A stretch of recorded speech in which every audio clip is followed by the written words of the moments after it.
Halo teman-teman, berjumpa lagi dengan Brother Phil. Kembali kita akan menanggapi video dari saudari Natalia Indriani. Seperti biasanya, para mualaf ini tidak berhenti mengarang cerita tentang Alkitab yang tidak sesuai dengan yang diimani oleh orang Kristen. Bahkan lebih parahnya lagi, meskipun karangan-karangan mereka itu bertentangan dengan ahli tafsir mereka sendiri, mereka tidak peduli. Yang penting, kekristenan terlihat jelek di mata semua orang. Bahkan, para apologet Kristen terus-menerus membantah pernyataan mereka. Mereka terus memproduksi kebohongan. Berikut ini adalah cerita karangan saudari Natalia Indriani tentang siapa yang disalib. Akan tetapi, apa yang diyakini oleh umat Islam, itu jelas bahwa Yudaslah yang disalib untuk menggantikan Yesus. Yudas diserupakan dengan Yesus, baik wajahnya maupun suaranya. Sedangkan Yesus, Allah angkat dia ke langit. Nah, ini pun kita bisa lihat di Alkitab, di Yohanes pasal yang ke-18, bahwa yang ditangkap tentara Romawi adalah Yudas, bukan Yesus. Tapi, perlu pemikiran dan pemahaman yang benar dalam mengkaji ayat tersebut. Sebab jika tidak, akan menghasilkan penafsiran dan pemahaman yang berbeda-beda. Jadi, saya akan mulai membaca dari Yohanes 18 ayat yang keempat. Langsung saya tafsirkan juga ya.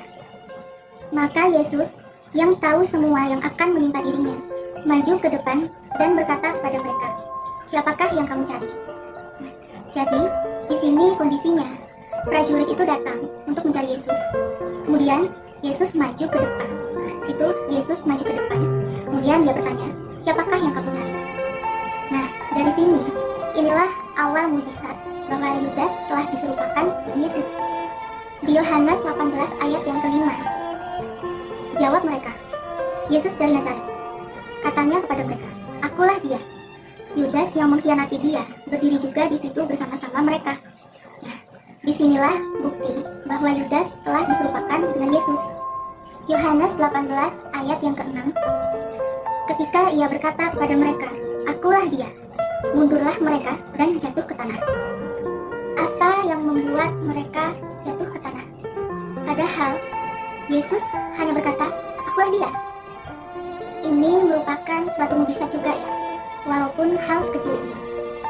Dan bukan hanya sekedar mereka jatuh, tapi ini adalah sebuah momen di mana mujizat itu terjadi perubahan wajah Yudas yang menyerupai Yesus. Perhatikan Yohanes 18 ayat yang ke-7. Maka ia bertanya pula, "Siapakah yang kamu cari?" Kata mereka, "Yesus dari Nazaret." Nah, coba bayangin, mereka nyari yang namanya Yesus dari Nazaret.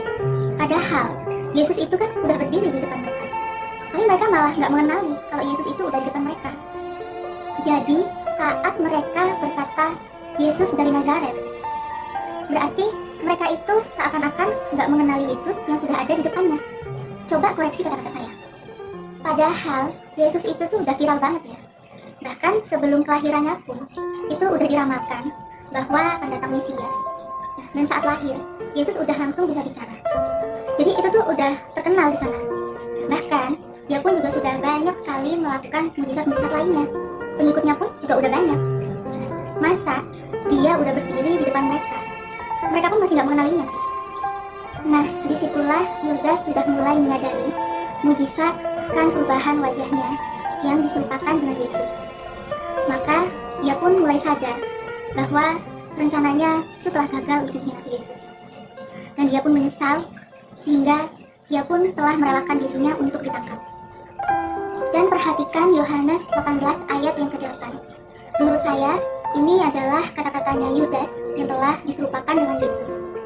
Karena dia menyesali perbuatannya, dia pun berkata, jawab Yesus, "Telah kukatakan kepadamu, akulah dia. Jika aku yang kamu cari, biarkanlah mereka ini pergi." Jadi, Yudas meyakinkan kepada tentara Romawi kalau dia itu adalah Yesus. Karena tentara Romawi pun juga bingung yang mana Yesus. Padahal Yesus sejak lahir, sejak bayi itu sampai besar, dia udah dikenal. Tapi saat mereka datang Yesus, mereka malah nggak mengenali yang namanya Yesus. Dan di Yohanes 18 ayat yang ke-8, disitulah momen di mana Yudas menyesali perbuatannya dan ia pun rela ditangkap atas nama Yesus, dengan harapan Yesus akan menolongnya. Di saat dia disalib, ternyata dia tidak ditolong Yesus. Lalu dia pun berteriak, "Eli Eli lama sabachthani." Jadi itulah yang diyakini orang-orang Islam, bahwa Yudaslah yang disalib dan bukan Yesus. Oke teman-teman, kita sudah dengarkan bersama pernyataan dari Saudari Natalia Indriani bahwa menurut iman Islam yang disalib adalah Yudas. Mari sejenak kita mengikuti cara berpikir Saudari Natalia dengan iman Islamnya. Karena Saudari Natalia mengutip Yohanes 18 untuk menguatkan pendapatnya, mari kita gunakan Yohanes 18 juga. Konsekuensi yang harus diterima oleh Saudari Natalia dengan iman Islamnya, pertama, secara tidak langsung, Allah sudah melakukan penipuan kepada orang Roma dan kepada orang Yahudi. Karena menurut orang Yahudi dan orang Roma, yang disalib adalah Yesus. Ternyata itu bukan Yesus, tetapi Yudas. Penipuannya tidak berhenti di situ, karena jika teman-teman membaca Yohanes 18, di sana Yudas berbicara mewakili Yesus, sementara dia bukan Yesus. Mari kita lihat beberapa di antaranya. Ini adalah pernyataan Yesus yang palsu, sesuai dengan pendapat dari Saudara Natalia. Yohanes 18 ayat 11. Kata Yesus kepada Petrus, "Sarungkan pedangmu itu. Bukankah aku harus minum cawan yang diberikan Bapa kepadaku?" Jika yang berbicara ini adalah Yesus yang palsu, artinya dia sedang berbohong. Kita pindah ke ayat yang lain, Yohanes 18 ayat 20. Jawab Yesus kepadanya, "Aku berbicara terus terang kepada dunia. Aku selalu mengajar di rumah-rumah ibadah dan di bait Allah, tempat semua orang Yahudi berkumpul. Aku tidak pernah berbicara sembunyi-sembunyi." Kembali kita melihat Yesus yang palsu ini melakukan penipuan. Kita pindah ke ayat yang lain, Yohanes 18 ayat 36. Jawab Yesus, "Kerajaanku bukan dari dunia ini. Jika kerajaanku dari dunia ini, pasti hamba-hambaku telah melawan supaya aku jangan diserahkan kepada orang Yahudi. Akan tetapi, kerajaanku bukan dari sini."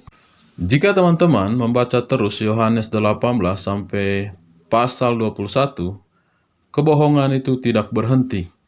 Jika kita menggunakan cara berpikir Saudari Natalia dengan iman Islamnya. Karena yang berbicara setelah itu adalah Yudas, tetapi berwajah Yesus. Saudara lihat rangkaian kebohongan dari awal penyerupaan sampai kepada kematian Yesus, bahkan sampai kepada kebangkitan terus berlanjut. Itu adalah resiko yang diterima jika kita mengikuti cara berpikir Saudari Natalia. Tentunya, sebagai seorang Kristen yang waras, kita tidak mempercayai hal tersebut. Alkitab dengan jelas mengatakan yang disalib adalah Yesus. Yang lebih menariknya adalah, jangankan Alkitab, literatur Muslim sendiri, Saudari Natalia menolak dan membantahnya. Berikut ini adalah literatur Muslim yang diyakini oleh saudara Muslim, berbicara tentang siapa yang disalib. Mari kita membaca tafsir Ibnu Katsir dari Surah An-Nisa 157. Di sana ada cerita bagaimana seorang dari murid Nabi Isa itu memberanikan diri untuk mengganti posisi dari Isa. Kita bisa baca di sini. Di sana diceritakan, ketika surat raja itu sampai kepada si gubernur, ia segera melaksanakan perintah itu. Lalu ia berangkat bersama golongan orang-orang Yahudi menuju ke sebuah rumah yang di dalamnya terdapat Nabi Isa bersama sejumlah sahabatnya. Jumlah mereka kurang lebih ada 12 atau 13 orang. Menurut pendapat yang lain adalah 17 orang. Hal tersebut terjadi pada hari Jumat, sesudah waktu asar, yaitu petang hari Sabtu. Mereka mengepung rumah tersebut. Ketika Nabi Isa merasakan bahwa mereka pasti dapat memasuki rumah itu, atau ia terpaksa keluar rumah dan akhirnya bersua dengan mereka. Maka ia berkata kepada sahabat-sahabatnya, "Siapakah di antara kalian yang mau diserupakan seperti diriku? Kelak dia akan menjadi temanku di surga." Maka majulah seorang pemuda yang rela berperan sebagai Nabi Isa. Tetapi Nabi Isa memandang pemuda itu masih terlalu hijau untuk melakukannya. Maka ia mengulangi perintahnya sebanyak 2 kali atau 3 kali. Tetapi setiap kali ia mengulangi perkataannya, tiada seorang pun yang berani maju kecuali pemuda itu. Akhirnya Nabi Isa berkata, "Kalau memang demikian, jadilah kamu seperti diriku." Maka Allah menjadikannya mirip seperti Nabi Isa, sehingga seakan-akan dia memang Nabi Isa sendiri. Lalu terbukalah salah satu bagian dari atap rumah itu, dan Nabi Isa tertimpa rasa kantuk yang sangat sehingga tertidur. Lalu ia diangkat ke langit dalam keadaan demikian, seperti yang disebutkan di dalam firman Allah. Oke teman-teman, itu adalah kutipan dari tafsir Ibnu Katsir dari surah 4 ayat 157, yang adalah sumber dari saudara Muslim sendiri. Saudara lihat perbedaannya, apa yang disampaikan oleh saudari Natalia dengan apa yang disampaikan oleh Ibnu Katsir. Mungkin ada beberapa saudara Muslim yang mengatakan yang saya sampaikan itu bohong. Mari kita dengar pernyataan Ustadz berikut ini. Siapa yang menggantikan Isa pada waktu disalib? Jadi salah satu Ustadz bilang bahwa Yudas itu adalah tipu daya besar, orang khianat. Ada yang bilang bahwa ada 12 sahabat Hawariyun, sahabat Isa yang terbaik. Itu jadi pertanyaan saya. Saya jawab berdasarkan tafsir Ibnu Katsir. Ketika Isa dikepung di sebuah rumah dengan kaum Hawariyun, 12 sahabat. Ini tafsir Ibnu Katsir loh, bukan qala Munzir. Ya. Keliling sudah pasukan Romawi. Yahudi itu penakut sebenarnya, Mas. Dia memanfaatkan Romawi untuk membunuh Yesus Isa al-Masih ketika itu. Apa kata Isa? Ini 6 kiri 6 kanan keliling dia. Sahabatku, siapa yang bersedia wajahnya diripkan dengan wajahku, tapi risikonya mati disalib, imbalannya kelak bersamaku di sorga. Aku ya Rasulullah, kata sahabat kaum Hawariyun. Diulang lagi oleh Isa al-Masih, sahabatku, siapa yang mau wajah dimiripkan dengan wajahku, tapi akan dibunuh, akan disalib, tapi imbalannya bersamaku kelak di sorga. Aku ya Rasulullah. Sampai 3 kali. Begitu langsung dimiripkan wajahnya, Isa al-Masih diangkat, ruh dan jasadnya ke langit. Dikepunglah rumah, ditangkaplah yang tadi. Tidak ada kewajiban kita mengimani siapa yang disalib ini, Yudas Iskariot atau tidak. Kewajiban iman kita hanya 2, bahwa yang disalib bukan Isa. Yang kedua, yang disalib kaum Hawariyun. Yang mengatakan Yudas Iskariot itu berpeluang dari Israeliat, ilmu dari Yahudi, informasi dari Yahudi. Hati-hati penyesatan, ini tafsir loh ini. Jadi, apa yang kita sampaikan dari tafsir Ibnu Katsir tidaklah bohong. Diakui juga oleh Ustadz Situmorang. Ustadz Situmorang juga mengatakan bahwa orang-orang yang mengatakan yang disalib adalah Yudas adalah sebuah penyesatan, karena mereka mendapat informasi dari Yahudi. Jadi, orang-orang yang mengatakan Yudas yang disalib menggantikan Yesus adalah penyesat, sesuai dengan pernyataan dari Ustadz Situmorang. Oke teman-teman, demikian video kita kali ini. Biarlah video ini dapat menambah pengetahuan kita semua. Tuhan memberkati.